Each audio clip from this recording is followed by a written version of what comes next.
नमस्कार, स्वागत आहे आपले जळगाव अपडेटमध्ये। जळगाव महापालिकेच्या निवडणूक रणधुमाळीत भाजपने बिनविरोध उमेदवारांची सुरुवात केल्यानंतर आता शिवसेनेही जोरदार एंट्री घेतली। प्रभाग क्रमांक 9 मधून शिवसेनेचे उमेदवार मनोज चौधरी यांची बिनविरोध निवड निश्चित झाल्याने राजकीय वर्तुळात मोठी चर्चा रंगली।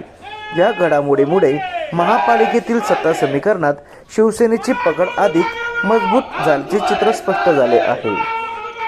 या प्रभागात अपक्ष उमेदवार राहुल लोखंडे यांनी माघार घेतल्यामुळे निवडणूक लढत संपुष्टात आली व मनोज चौधरी यांचा विजय निश्चित झाला।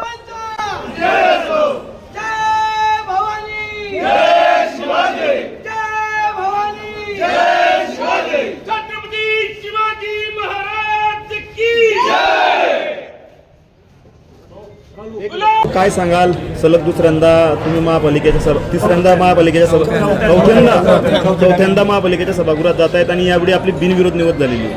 आमचे नेते एकनाथराव शिंदे साहेब, उपमुख्यमंत्री महाराष्ट्राचे, आपल्या जिल्ह्याचे लाडके पालकमंत्री भाऊसाहेब गुलाबराव पाटील साहेब आणि सर्व युतीचे सर्व पदाधिकारी असतील, दुसरे आपले नेते गिरीश भाऊ महाजन असतील, आपल्या शहराचे आमदार राजूमामा भोये असतील, यांच्या सर्वांच्या आशीर्वादामुळे आज बिनविरोध झालो आहे।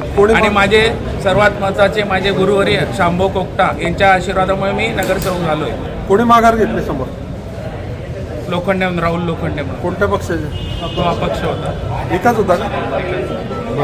तो आता बिनविरोध निवड झालेली आहे, प्रभागाच्या विकासाचं काय रोडमॅप आहे आपला? 100% प्रभागाच्या विकासासाठी लोकांनी आम्हाला उमेदवारी म्हणून मागणी केली होती गुलाब बोनकडे आणि निश्चितच शिवसेनेकडनं मला उमेदवारी मिळाली होती।